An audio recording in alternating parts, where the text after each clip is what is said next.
accident. allahumma ci barke Mouhamed alayhi salaatu wa salaam donc di leen béggee ñoom ñëpp. Grand Ngalalu Camara maa ngi lay nuyu bu baax a baax di nuyu waa hôpital principal yëpp. Personnel bi fa nekk yëpp ci kaw ba ci suuf wala ci suuf ba ci kaw képp ku mu mënti doon nee nañu la jàpp sunu loxo ndax waa hôpital principal defe naa ne ñoom étiquette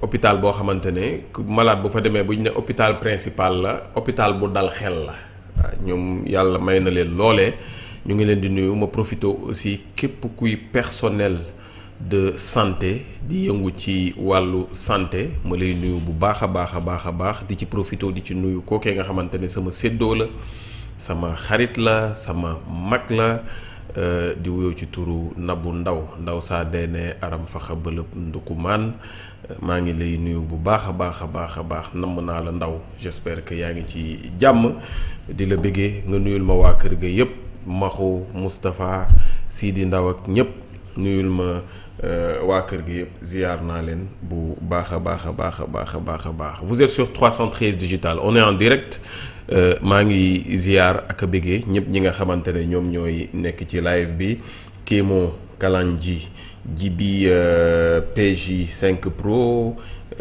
ak Clémentine Brera Bassine Touré daa mel ni yéen a fi nekk ci buntu bi n'oubliez pas de partager de live d'aimer le live surtout te de vous abonner d'activer vos cloches de notification pour lépp luy wàllum information bu duggee ngeen yëg ko vidéo bu duggee ngeen njëkk cee jot direct bu jotee ngeen jot notification te xam ne 313 comme je le dis tout le temps seen yëf yi bopp la du sunu yëf te ni ma koy waxee tout le temps aussi 313 c'est pas une télé c'est une famille nuyu naa leen bu baax a baax Jéy Massamba ak Yérim Assemblée nationale démb loo ci xam. Assemblée nationale démb. analyse gros plan laataa may ñëw ci ñomor ngolle fa xew. saf-safal yi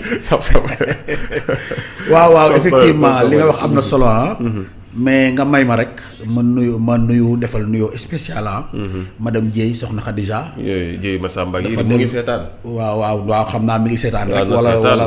wala muy dabee rek. n'est-ce pas dafa dellu. Italie n'est-ce pas. yaa def mu am fa tuut tànk. ndeysaan doom bu jigéen. tawar fa kàlla n'est-ce pas kañ. war na def léegi ay 1 mois. ah bon yëgaloo ma ko.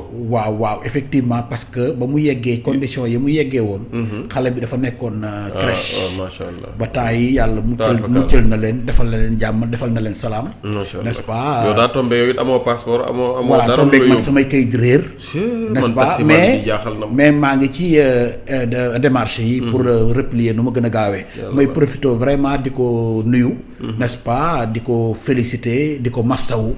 n'est-ce pas parce que comme ni may faral di wax rek ku tay la bakkanam pour yokk askanu njéyeen n'est-ce pas kon yow yaa ko amee njukkal. dëgg la. ok man loolu laa mës a gëm. n'est-ce pas ndax xale bi moo ko ëmb moo risqué. ak bakkanam moom. bi mu juddoo Dieye la sant. ma tuddee ko Nabila Rasoul Dieye. macha allah donc di wax. kuy turandoo xale bi. Nabila sa xarit la. Nabila tur la boo xam ne. dafa spécial. n'est-ce pas ma toftal ci Rasoul n'est-ce pas. kon yow da nga jël Nabila nii rek. waaw na am nabi rek. nabi yow sa doom yëpp nabi nga leen tuddee. ñëpp am nañu Rasoul. taar fakal la. ñëpp am nañu Rasoul. na am nabi rek n'est-ce pas. macha allah waaw c'est l'envoyé c'est. ay mbir la. ay mbir la n'est-ce pas. donc di leen féliciter vraiment di ñaan yàlla mu gudd fan.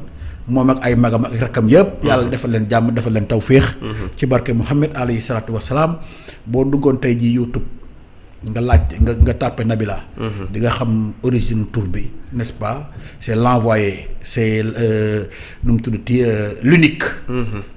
c'est la missionnaire n'est-ce pas. waaw dafa bari ay bagages. voilà mu ngoog. waaw xam nga missionnaire moom. mënul weesu Seydina Mouhamed alayhi salaatu wa salaam. sallallahu alayhi wa sallam. voilà sama turandoo la. mu ngoog maa leen gën turandoo foofu sax. voilà missionnaire. ak l'envoyé. amul benn envoyé bu nekk ci kaw Seydina Mouhamed alayhi salaatu wa salaam moom nabi. donc di leen ñaanal jàmm daal ci ak salaam. maintenant pour répondre à ta question effectivement on a suivi hier vendredi. le premier ministre Ousmane Sonko ci les questions d'actualité ak assemblée. D'abord la première remarque bi ma ciy def mooy su fekkoon ne match de football la. da nga naan Ousmane a déroulé hier il a déroulé. comme d'habitude. Oui mais hier da cee raw.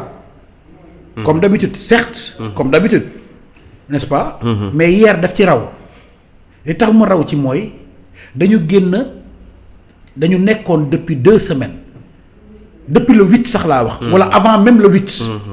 depuis presque 1 mois dañu nekkoon dans un contexte tendu particulier et stressant su ma yeboo ne waxtaanu démbam bi lu bëri daf ko désamorcé au niveau du Sénégal sur le plan social sur le plan politique sur le plan économique sur le plan diplomatique.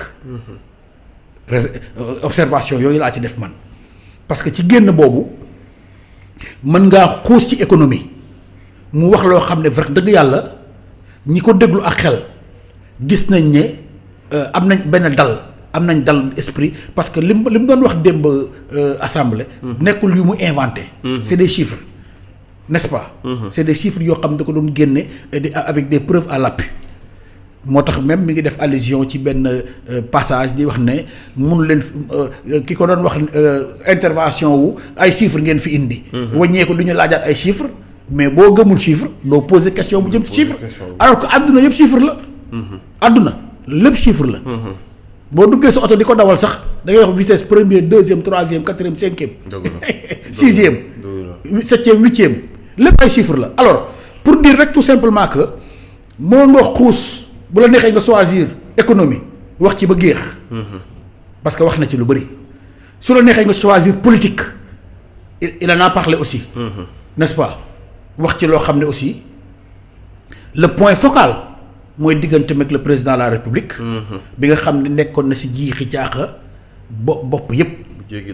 jéggi dayoo. wax dëgg yàlla nit ñëpp ñiy stressé wu ñiy feebar. comme ni ma ko doon waxee ci émission yi passé ñii am déception. n'est-ce pas ñii rus parce que am na ci. parce que da ngay toog ak nit mën la waaye yow sa gars yi fii lañ mujjee. voilà donc yooyu yëpp amoon na ci te démb effectivement son intervention a permis en tout cas amaat yaakaar ci ñoom ñaar. ndax moo ko waxal boppam n'est-ce pas. ku yaakaar ne. situation mën naa am Sénégal ba mënuñu ko dépasser yaa ngi nax sa bopp. maag président. problème bu c'est insurmontable amu fi luñ doon clarifier nañ ko ñooy añandoo ñooy reerandoo ñooy liggéeyandoo n'est-ce pas. donc loolu muy deuxième point bi dalal xel nga ñëw maintenant sur le plan diplomatique il en a parlé. en faisant allusion même à certains pays. yi nga xam ne dañu bëgg soppeeku ñoom nekk comment dirais-je le nid des présumés bandits de la République. N'est-ce pas parce que en réalité dafay am foo xam bu fa tolloo noonu nga koy tekkee. comme ku daw jëm France yaa ngi dégg. wax naa la ko fii yaa ngi fàttaliku. jour bi nga may wax affaire ba jàmbal. laa leen nag Vito. boo yaakaar ne dossier bu ndaw la ku yaakaar sax laa wax. ne dossier bu ndaw la yaa ngi nax sa bopp. pour la bonne et simple raison joxoon naa la exemple Doro Gueye c'est deux privés. te Sénégal mun see jot. mais waxatuma laa koo xam ne nag am nay pexe ak caay-caay goo xam ne mën naa jéem a yaakaar ne mën naa manipuler fu mu nekk ci àdduna rek mën naa manipuler moo xam muy Sénégal moo xam muy France moo xam lu nekk n'est-ce pas loolu mooy sur le plan diplomatique wax na ci.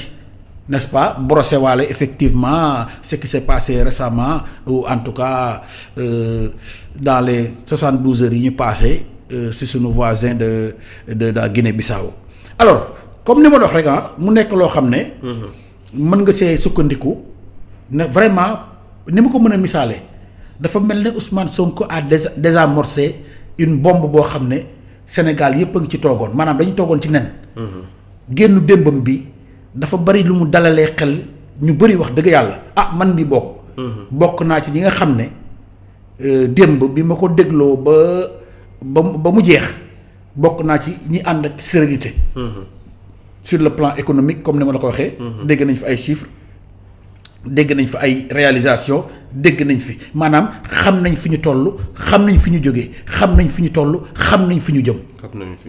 n'est-ce pas.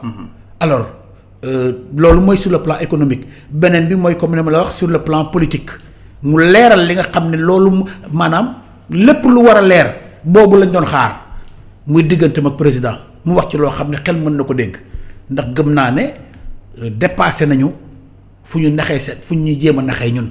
ndax su boobaa seen bopp la ñuy nax. ndax ñun fa ñu nekkoon jóguñu fa ñu ngi fi toog rek. n'est-ce pas beneen bi mooy comme tu dis sur le plan diplomatique. di wax ne rassuré na wax na ci aussi wax ci loo xam ne dëkk bu am fulla am fayda noonu ngay doxalee. parce que mënuloo topp ay nit n'est-ce pas ñu bëgg a transformer la France en un pays boo xam ne nii mooy ku ne ci jubadi. fa ngay daw làqu. lu waay di def pour nga bañ a génn di nga ko def ba génn parce que leer na ne boo fa duggee mucc nga. n'est-ce pas muccandi nga. alors loolu aussi il en a parlé. Et il l'a dit à qui veut l'entendre n'est-ce pas cette notion de réciprocité boo nga xam ne nii war nañ ko mën a appliquer quoi. waaw cette notion de réciprocité boobu nga xamante ne mën nañu ko appliquer laataa loolu bi ñu ne le premier ministre dafay ñëw foofu la ci assemblée nationale am na député yu bëri yoo xamante ne boycotté nanu. boobule session. boycott boobu. ban gis-gis nga ci am. merci beaucoup Vito boycott boobu dama ci am ñaar ba ñetti jàngat d'abord première njàngat bi mooy. maa ngi koy xool léegi suma téléphone gis nga Ousmane Sonko ndeysaan dina ñàkkal fayda ñu bëri. li ma yàgg di wax ne buñ ko bàyyiwul. il va les exposer au ridicule li tax ma wax ko mooy ces députés ont même oublié que dafa am électorat bu leen yabal assemblée. électorat boobu la ñu am un compte à rendre ñoom et non Ousmane Sonko. attention parce que élection législative yi liste Pastef dafa am 54,97%. 54,97%, disons, tu peux arrondir à 55%. N'est-ce pas? 55%. 45% yi anañu de l'électorat. anañu les 45% de l'électorat qui reste anañu mooy ñi mënul dugg ak ñi jot a dugg ne yow yaay dañuy boycotter Ousmane Sonko. Ils n'ont pas boycotté Ousmane Sonko. Ils ont failli à leur mission. Par rapport à l'électorat bi nga xam ne moo leen yabal ñoom assemblée. moo tax ma ne la effectivement quelquefois quand tu es aveuglé par la haine doo xam sax li ngay def lan la parce que moi je vois mal qu'un député ñi nga xam ne ñoom boycotté nañ démb. parce que quand même j'ai vu j'ai pris connaissance des raisons en tout cas l'une des raisons. yi ñu doon wax ñoom mais je dis que c'est trop léger. c'est trop fallacieux. nga ne Ousmane da leen di xas. non pas xas sax. te day profité foofu def ko tribune politique ak. non loolu sax ba tey tane na. mais dañ ne du Ousmane Sonko mooy décider kañ lay ñëw assemblée. mais ñun ñoo koy wax kañ la fiy ñëw. loolu pour man prétexte la parce que le président de l'assemblée l'a démenti. en faisant comprendre que amul dara lu ñu def loo xam ne yëgoowuñ ci ak les groupes parlementaires ak ñi nga xam ne war nañ cee yëgoog ñoom ba date bi niñ ko jàppee sax dañ ko waxtaanee ñoom seen biir. mais comme ni ma lay wax rek quand tu es aveuglé par la haine da ngay dem ba tu t'exposes au ridicule. parce que aveuglé par la haine da nga koy mën a tekkee aussi que ne ñàkk nangu lu yàlla dogal. te boo ñàkkee nangu lu yàlla dogal su boobaa yàlla ngay defanteel. yàlla amul kuy defanteeg moom di am ndam ci moom amul comprendre nga.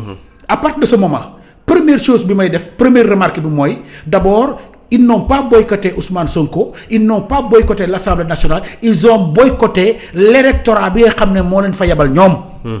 et pour man moralement c'est pas bien ils doivent l'éviter ñoom ñëpp tant qu'ils sont. n'est-ce pas. loolu mooy la première remarque la deuxième remarque mooy moi je voudrais que la majorité. waa Pastef indi rupture. au sein de l'Assemblée. à quoi faisant. parce que Sénégal yeneen dëkk yi xaw ma sama yoon nekkul ci ñoom.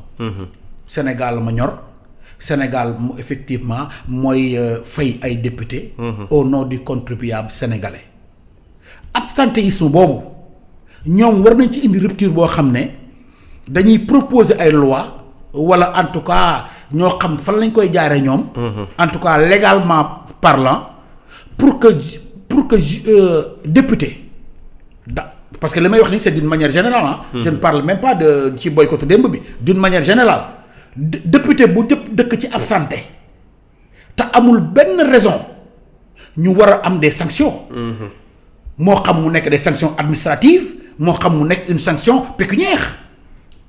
parce que au nom du peuple sénégalais dañ la faa yabal jox la oto jox la essence jox la protection jox la passeport diplomatique ba joxaale ko sa soxna. un député qui a 4 femmes. day dugg biir këram moom yor fa 5 passeports diplomatiques. am déggoo ma. waaw kooku war nañ ko mën a mettre ci dans des conditions yoo xam ne wala en tout cas defal ko faveur boo xam ne bu ko sentiree ñëw bu ko sentirul du ñëw te dara du ko ci fekk. pour man c'est pas sérieux dans un pays sérieux très honnêtement. donc j'ai profité effectivement ci boycott boobu pour suggérer leen loolu ñu def ko xayrun ñu ñàkk koo defit wax naa li ma yaakaar ne war naa ko wax. au nom du peuple sénégalais d'ailleurs. Vito amul benn société amul ci benn situation de la vie moo xam fi ngay liggéey yow.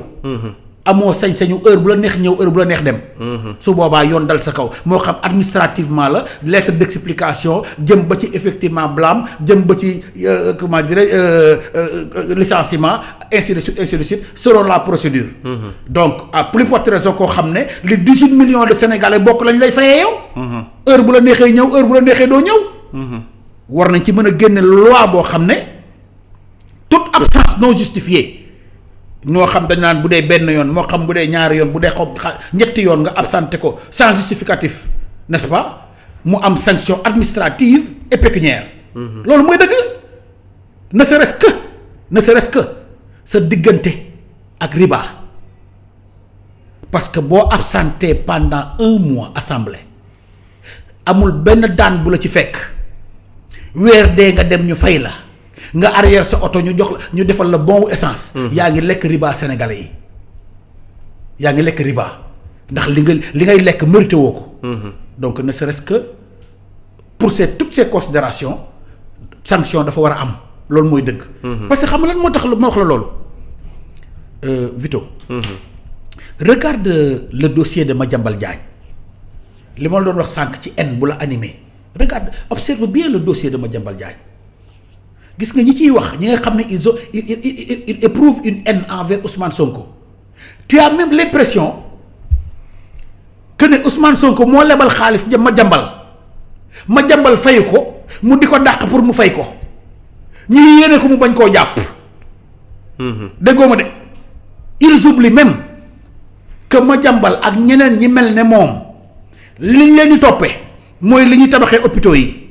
mooy li ñuy subventionné santé. mooy bourse yi xale étudiants yi di wax naan dafa am retard de bourse infrastructure yi ak subvention yi et cetera et cetera. ceux qui ont une haine ceux qui éprouvent une haine viscérale envers Ousmane Sonko oublient même que c'est l'argent du contribuable sénégalais. il parle de Madiambal ak ñeneen ñu mel ne moom comme si Ousmane Sonko moo leen lebaloon xaalis ñu yéene ko pour mu bañ leen a jàpp bañ koy fay. alors que c'est pas l'argent de Ousmane Sonko.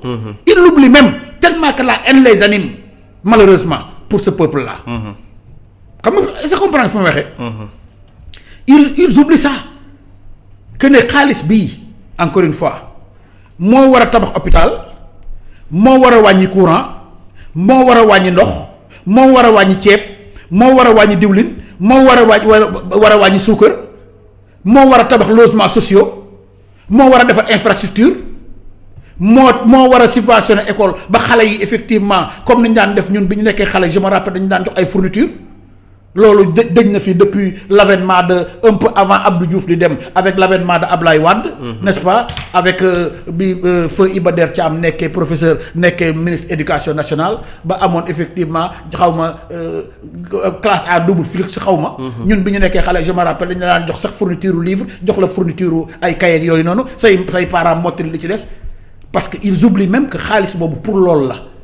Mais ils ont tellement de haine envers Ousmane Sonko que tu as l'impression que tout est normal. Voilà non tu as l'impression que Ousmane Sonko moo lebal xaalis ma jambal da wax xaalis bi Ousmane Sonko di ko dàq ñu koy yéene mu bañ koo jot mu bañ koo jàpp alors que c'est l'argent du Sénégal encore une fois comme ni may faral di wax Ousmane Sonko ba mu réussir dugg ENA ba génn fa ba léegi mi ngi fayee ko mi ngi faj ay soxlaam kon li ñàkk mën a faju ñun Sénégalais yi la ñun et non moom alors à partir de ce moment comme tu as si bien dit boycott bi loolu laa ci gis yaa ngi may dégg qu'une loi soit faite ou en tout cas proposée pour que les absences non justifiées soient assujetties à des sanctions administratives et pécuniaires loolu c'est le minimum dans un pays sérieux waaye heure bu la neexee ñëw jour bu la neexee ñëw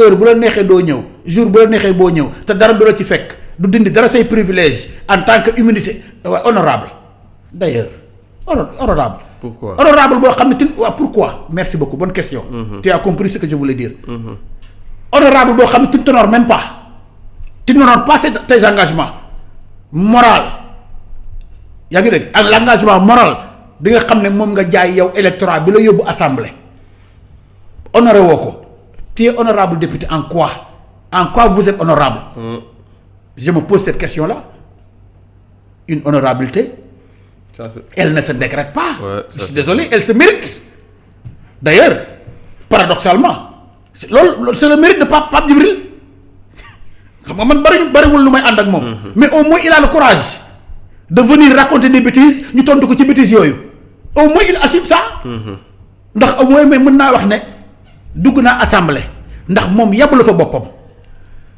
au moins il a ce mérite là entre guillemets su fekkee mën na ko waxee noonu il a le mérite au moins teew moom jël parole wax ay bêtises am ñu tontu ko ci bêtises yooyu mais man dama koy gis positivement laa koy gisee man ndax au moins il a le courage de venir respecter l'engagement qu'il a pris avec l'électorat bi nga xam ne moo ko fa yebal voilà très bien donc vivement que cette loi là soit votée pour que ñu bañ a passeree xaalisu sénégalais yi heure nu mu leen neexee et ça su leen neexee te dara du leen ci fekk ñoom les honorables les soi-disant honorables députés baat ak tontu diggante Pape Djibril Fall loolu na xam naa benn guillemot bi ñuy ubbi la rek gaaw ko tëjaat